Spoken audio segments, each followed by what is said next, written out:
ಮತದಾರರ ಪಟ್ಟಿಯ ವಿಶೇಷ ಪರಿಷ್ಕರಣೆ ಆಗಸ್ಟ್ 5ರಿಂದ ಸೆಪ್ಟೆಂಬರ್ 4ರವರೆಗೆ ಅರ್ಜಿ ಸಲ್ಲಿಕೆಗೆ ಅವಕಾಶ.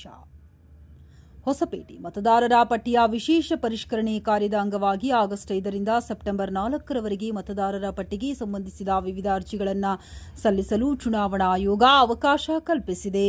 ಈ ಅವಧಿಯಲ್ಲಿ ಮತದಾರರ ಪಟ್ಟಿಯಲ್ಲಿ ಹೆಸರು ಸೇರ್ಪಡೆ, ಹೆಸರು ತೆಗೆದುಹಾಕುವುದು ಹಾಗೂ ಹೆಸರು, ವಿಳಾಸ ಅಥವಾ ಇತರೆ ವಿವರಗಳ ತಿದ್ದುಪಡಿಗಾಗಿ ಸಂಬಂಧಿತ ಮತಗಟ್ಟೆ ಮಟ್ಟದ ಅಧಿಕಾರಿ ಬಿಎಲ್ಒ ಅವರನ್ನು ಸಂಪರ್ಕಿಸಿ ಅರ್ಜಿಗಳನ್ನು ಸಲ್ಲಿಸಬಹುದಾಗಿದೆ. ಅರ್ಜಿ ಸಲ್ಲಿಸಲು ಲಭ್ಯವಿರುವ ನಮೂನೆಗಳು: ನಮೂನೆ 6 ಹೊಸ ಮತದಾರರಿಗೆ ಹೆಸರು ನೋಂದಣಿ, ನಮೂನೆ 7 ಮತದಾರರ ಪಟ್ಟಿಯಿಂದ ಹೆಸರು ತೆಗೆದುಹಾಕಲು, ನಮೂನೆ 8 ಹೆಸರು, ವಿಳಾಸ, ಫೋಟೋ ಸೇರಿದಂತೆ ಇತರೆ ವಿವರಗಳ ತಿದ್ದುಪಡಿಗಾಗಿ ಅರ್ಹ ನಾಗರಿಕರು ಈ ಅವಕಾಶವನ್ನು ಸದುಪಯೋಗಪಡಿಸಿಕೊಂಡು ತಮ್ಮ ಮತದಾರರ ಪಟ್ಟಿಯ ಮಾಹಿತಿಯನ್ನು ಪರಿಶೀಲಿಸಿ ಅಗತ್ಯವಿದ್ದಲ್ಲಿ ನಿಗದಿತ ಅವಧಿಯೊಳಗೆ ಅರ್ಜಿಗಳನ್ನು ಸಲ್ಲಿಸುವಂತೆ ಜಿಲ್ಲಾಡಳಿತ ಹಾಗೂ ಚುನಾವಣಾ ಅಧಿಕಾರಿಗಳು ಮನವಿ ಮಾಡಿದ್ದಾರೆ.